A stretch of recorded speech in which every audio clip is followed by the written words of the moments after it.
তো দেখো মা এদিকে চলে এসেছে, তো আমিও মার পেছন পেছন এদিকে চলে আসলাম। তো মা এখানে ব্রাশ করছে, আমিও ব্রাশ করলাম। সকাল সকাল আসছি একটু এদিকে রৌদ্র তাপাতে, সংসারের যাবতীয় কাজ মানে সকালবেলার কাজ বাজ ছেড়ে এদিকে চলে আসলাম একটু রৌদ্র তাপাতে, ব্রাশ হাতে নিয়ে ব্রাশ করতে করতে চলে আসলাম। তো শুভ সকাল আমার প্রিয় পরিবার, আমাদের মা ও মেয়ে চ্যানেলে তোমাদের সবাইকে জানাই আবার একটা নতুন সকালে আর নতুন ব্লগে স্বাগতম। তো তোমরা সবাই কেমন আছো জানি না, তো উপরওয়ালার কাছে প্রার্থনা করব তোমরা যে যেখানে আছো সবাই ভালো থেকো, সুস্থ থেকো, আর তোমাদের আশীর্বাদ ও ভালোবাসায় আমরা মোটামুটি ভালো আছি। তো আজকে হলো বন্ধুরা মঙ্গলবার, আর এখন বাজে সকাল কয়টা বাজে? 8টা হবে। হবে 8টা। তো সকালবেলায় ঝাড়ু দেওয়া বাসন মাজা হয়ে গেছে, আর এখন ভাবছি যে একটু বাড়িতে গিয়ে বারান্দাটা লেপে নেব। তো চলো বন্ধুরা সঙ্গে থেকো, পুরো ভিডিওটা স্কিপ না করে, আশা করি ভালো লাগবে। ভালো লাগলে লাইক কমেন্ট বেশি বেশি শেয়ার করে আমাদের সাথে থাকবে। আর আজকের দিনটা কিভাবে যায় বুঝতে পারছি না, কি করব না বুঝতে পারছি না এখনো। তো সঙ্গে থেকো, দেখি কি করা যায়। আমার তো এখানে যাওয়ার কথা আছে, এই যে গরমের জন্য বুদ্ধি খাটে না, গরমে কোথাও যেতে চায় না, সেজন্য ভালো লাগে না। যাবি না? কালকে ছোট মেয়ে আর বড় মেয়ে না মেজো মেয়ে গেছে, তো ওদেরকে তো আবার আনতে হবে। এখন বড় মেয়েকে বলছি চল তো যাই, আজকে গিয়ে আজকে দুপুরবেলা যাব, মানে সকালবেলা খাওয়া দাওয়া করতে করতে তো এই দুপুরই হয়ে যায়। আর কাল হয় দুপুরবেলা যাবো নাহলে বিকেলবেলা, আর কালকে চলে আসবো সকাল সকাল। তো যেতেই যায় না, কোনো কথাই শুনে না।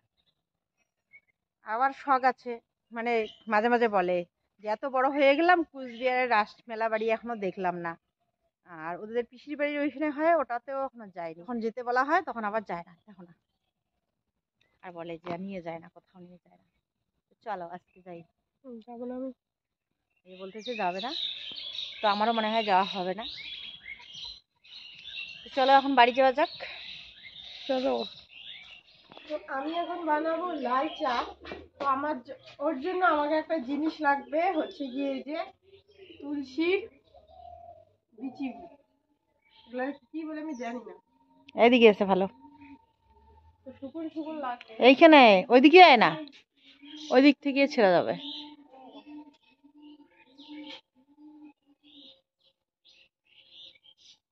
দুইটা নিলেই হবে। এইটুকুই হয়ে যাবে আশা করি। তো আর একটা জিনিস লাগবে,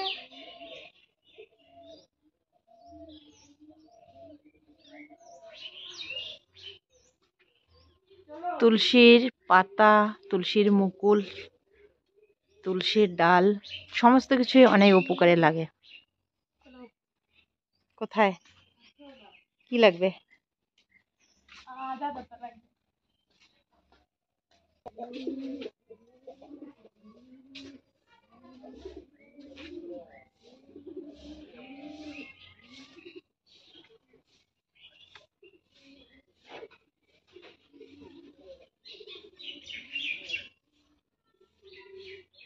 এখানে আদার পাতা নিয়ে নিলাম।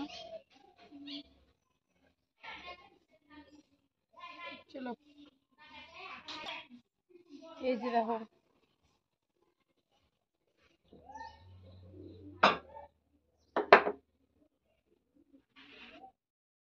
তো এখানে দেখো এই যে আদা পাতা আর অল্প একটু হচ্ছে চা পাতা, আর এখানে যে তুলসী গাছ থেকে যে নিয়ে আসলাম বীজগুলো এখানে ছুলিয়ে নিয়েছি। তো এটা এখন সম্পূর্ণ দিয়ে দেবো এখানে। জলটা গরম হয়ে গেছে।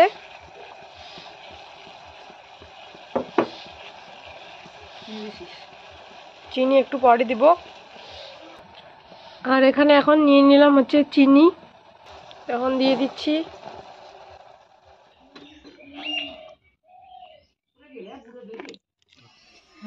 তো বড় মেয়ে এখন চা বানাচ্ছে, আর আমি এইদিকে এই যে কাদা জল গুলিয়ে নিচ্ছি।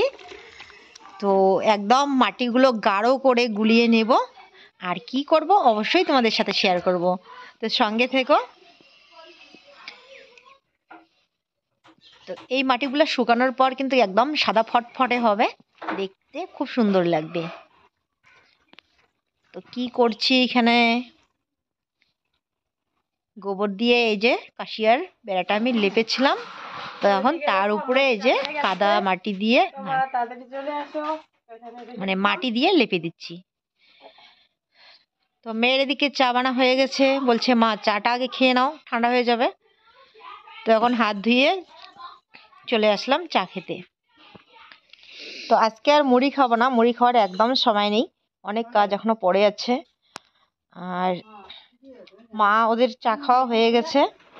তো বড় মেয়ে বলছে ঠাকুমা নতুন পদ্ধতিতে চা বানিয়েছি, খেয়ে দেখো কিরকম লাগে। তো মাও এদিকে এখন এই যে চা খাচ্ছে, মুড়ি খাচ্ছে।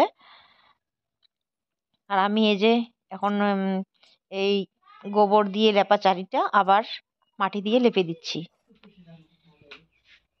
আর বড় মেয়ে এদিকে দেখো আবার কি বানাচ্ছে এগুলা। ম্যাগি নিয়ে আসা ম্যাগি দিয়ে পাঠিয়েছিল কাকিমা, তো এখনো খাইনি কোনোদিন। তো বড় মেয়ে বলছে আজকে বানাবো 2 প্যাকেট। তো 2 প্যাকেট এখানে নিয়েছে। আর সাথে এগুলো বাঁধাকপি ফুলকপি সিদ্ধ করে নিয়েছে, একটু ভাপিয়ে নিয়েছে। আর এখন কাঁচা লঙ্কা পেঁয়াজ দিয়ে একটু ভেজে নিচ্ছে। তো এইখানে দিয়ে দিল এখন লবণ আর হলুদ দিয়ে অল্প একটু ভাজা করে এবার দিয়ে দিল ম্যাগি। তা এরকম করছে, এভাবে বানাচ্ছে আমি সেটা জানি না। আমি ওকে বলছি এই যে কতক্ষণে রান্নাঘর ঢুকেছিস, ম্যাগি বানাতে কি এতক্ষণ সময় লাগে? কি জানি ওর একদম মানে অন্যরকম করে বানাচ্ছে, সেজন্যই এত সময় লাগছিল। দেখো এখানে ধনেপাতা দিয়ে দিল আর ম্যাগি কমপ্লিট। তো সত্যি খেতে কিন্তু দারুণ হয়েছিল। তো এই সময় আসছে যে ওর কাকু মানে আমার দেওর আসছে আর একটা ভাইস্তে আসছে। তো সবাইকে দিয়ে দিল একটু একটু করে, সবাই এখন খাচ্ছি। কেমন হয়েছে মা? তো ওর কাকু বলছে না ভালোই তো হয়েছে ম্যাগিটা, সত্যি ভালো হয়েছে। ফুলকপি দিয়েছে, সত্যি ভালোই হচ্ছে। এখানে আবার গাজর ভালো হয়েছে। আর কি বলে যেন ওগুলা মটরশুঁটি দিলে বেশি ভালো লাগতো না? দারুণ হয়েছে।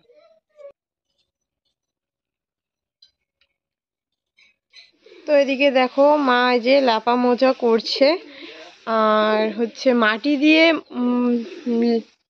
মুছে আমাদের বাড়িটার লুকটা যে কিভাবে বদলিয়ে দিয়েছে, চলো তোমাদেরকেও দেখাই একটু। এই যে দেখো কাশিয়ার বেড়াটা একদম মাটি দিয়ে লেপে একদম পাকা দেওয়ালের মতো করে দিয়েছে। শুকালে আরো বেশি খটখটা হবে, ভালো লাগবে। তাহলে মনে হয় পাকা দেওয়ালের মতো লাগবে।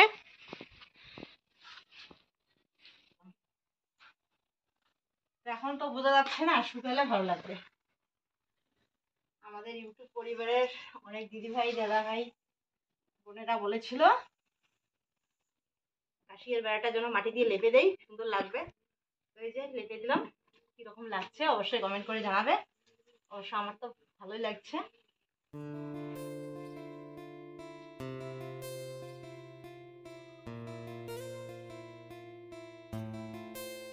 একটু অন্যরকম লাগছে, তো ভাবছি আর একটু সাজিয়ে দেই। রান্নাঘরটা আমাদের পুরো সাজানো হয় তো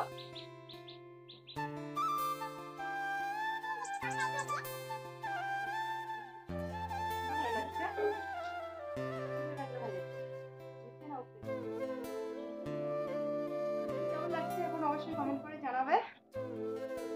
ভালো লাগছে এই ঘরের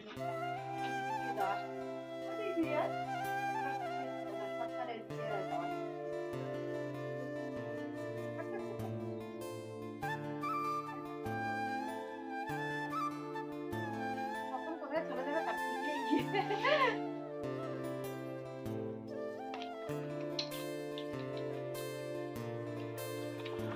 এখানে দেখো সয়াবিন তারপর হচ্ছে ফুলকপি দিয়ে সবজি বানিয়েছে মাম্মা। তো রান্না করা হয়েছিল সয়াবিনের তরকারি আর বেতো শাকের ভাজা, এখানে সয়াবিন ভাজা আর হয়েছে শীতলের ছাকা। তো খুব তাড়াতাড়ি করে রান্না করলাম, সেজন্য ভালো করে তোমাদের সাথে শেয়ার করা হয়নি। এই যে এখন খাওয়া দাওয়া চলছে, আমি একদম রেডি হয়েছি। ওর আসতে দেরি হচ্ছিল বলে আমি একদম রেডি হয়ে নিয়েছি, এখন শুধু খাওয়া দাওয়া করে চলে যাব।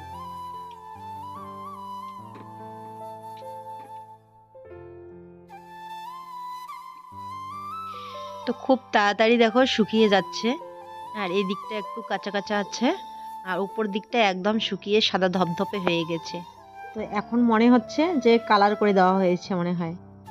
তো এইখানে হলুদ বা অন্য কিছু কালার যদি এখন করে দেওয়া যায় দেখতে কিন্তু ভালোই লাগবে, তাই না? তো বন্ধুরা, খাওয়া দাওয়া কমপ্লিট। এখন বাজে 4টা 2 মিনিট। 3টার সময় বাড়ি থেকে বের হওয়ার কথা ছিল, দেখো 4টায় বেজে গেল। তো কি আর করা যাবে, চলো তাড়াতাড়ি এখন যাই। আর দেখো এই যে আমাদের রান্নাঘরের চাটিগুলো শুকাচ্ছে, এখন সাদা সাদা হচ্ছে। ওই দিকটা এখন দেখতে ভালো লাগছে, যখন বেশি শুকিয়ে যাবে তখন বেশি ভালো লাগবে। চলো, আর একটু দেরি করা যাবে না। ধরিটা না পাস যার কলম না যায়, টানি ওর বাবাকে নিয়ে যেতে বলছে, টেনে টেনে নিয়ে যেতে বলছে। তো বাবা যাবে না, রান্না করতে পারবো না আর। ওর বাবা রুটি খাবে যে রাত্রেবেলায়, সে চিনতে লাগছে আর কি। তো চলো গেলাম আমি। চাদর চাদর নাই গা, ওই চাদরটা খারাপ হয়ে গেছে, তবু বা নিয়ে যাওয়া যেত, ধোয়া হয় নাই, যেটা সবসময় বাড়িতেই ব্যবহার করি। চাদর নিয়ে এত দূর যাবো, বাড়িতে সবসময় এই চাদরটা নিয়ে ঘুরি, তো কেমন যেন লাগে ওই চাদরটা নিয়ে যেতে। Tata tata.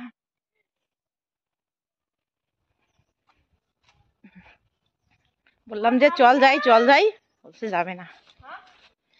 যেতে বললাম গেলি না তো আফসোস করিস।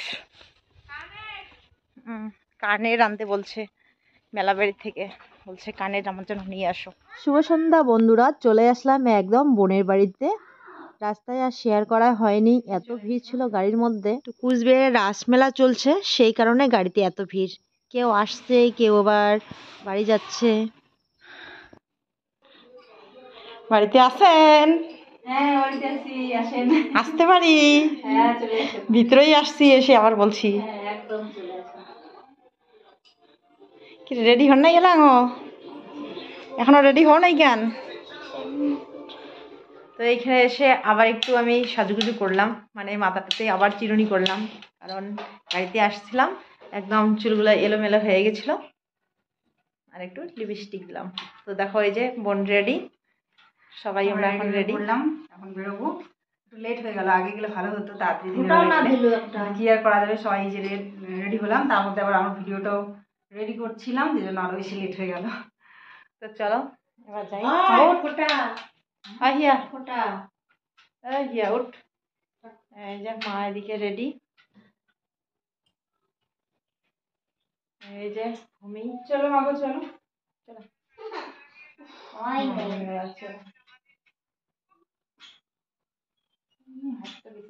আমাকে তো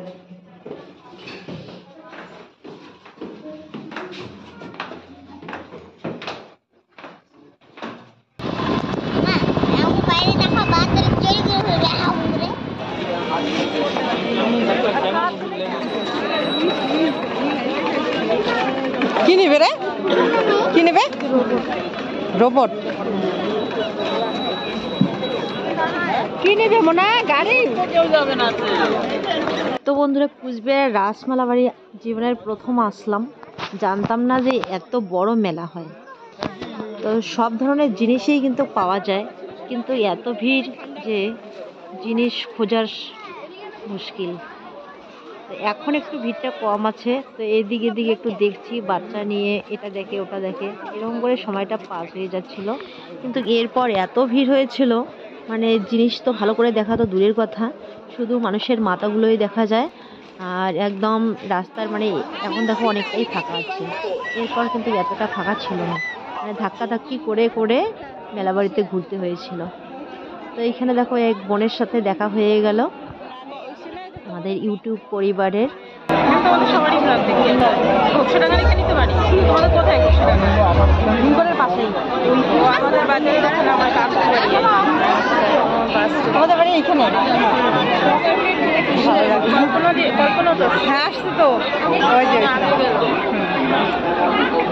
ভালো লাগে বন্ধু দেখে। আমাদের তোমার মেয়ে, তুমি মেয়ে?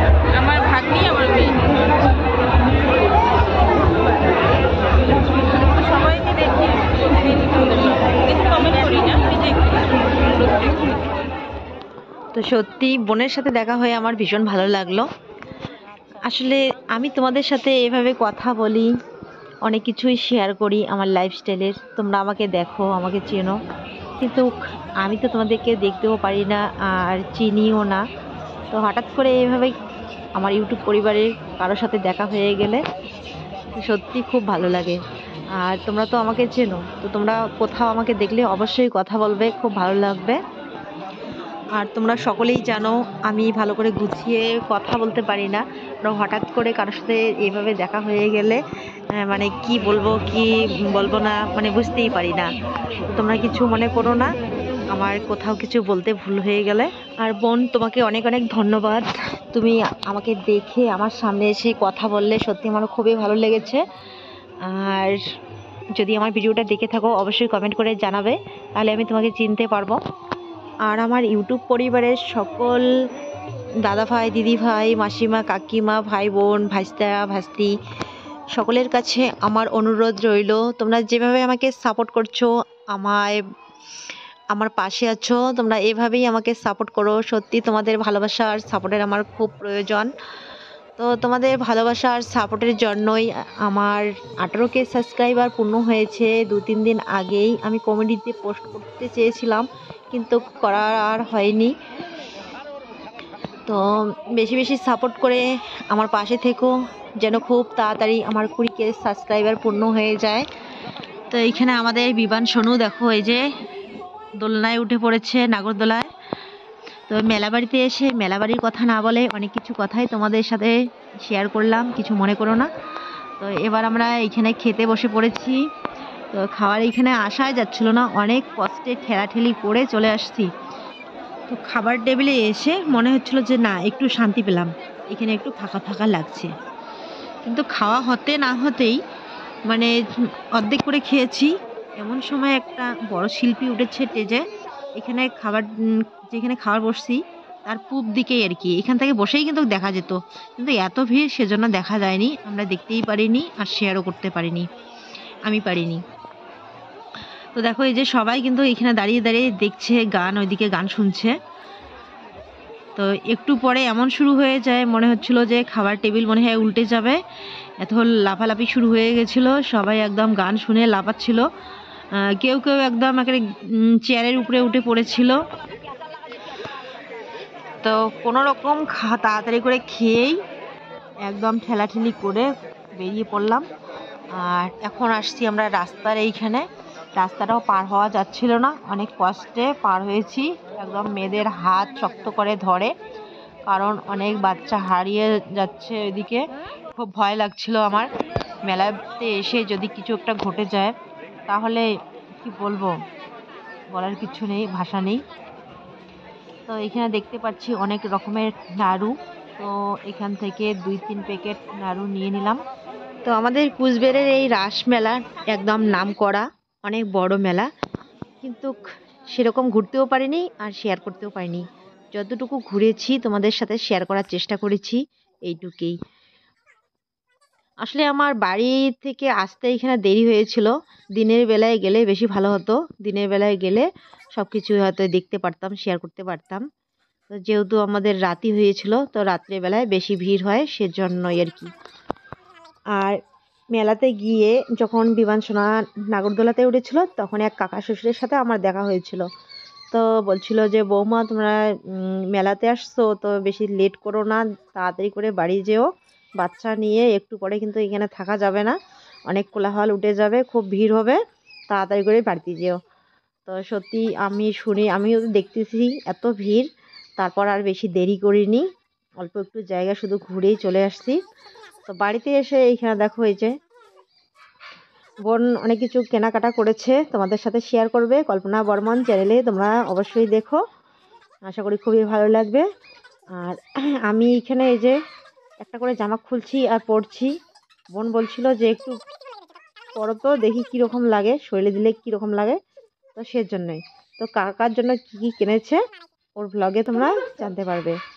আর আমি সব কিছু শেয়ার করিনি এইখানে, শুধু এই যে জামাগুলোই উঠছি আর খুলছি। এসে এই যে মাথা ঘুরছে, এত ভিড় না, ভিড়ের জন্য মানে মাথা ব্যথা শুরু হয়ে গেছে। তো এসেই চেঞ্জ করে যে শুয়ে পড়েছি। এদিকে বোন জামা কাপড়গুলো গুছিয়ে নিচ্ছে।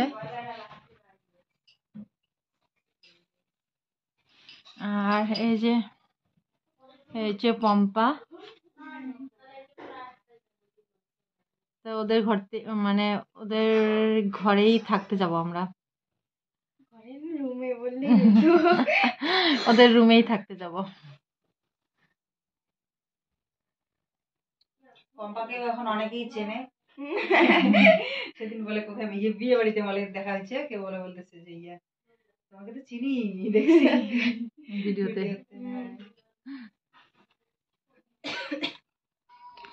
আর এই পম্পা হয়েছে এই বাড়ির মালিক, মানে জেঠু জেঠিমা তাদের নাতনি। তো খুব ভালো মেয়ে, সবার সাথে খুব সুন্দর মেশে। আমার খুব ভালো লাগে মেয়েটাকে, মানে মনে কোনো অহংকার নেই মেয়েটার।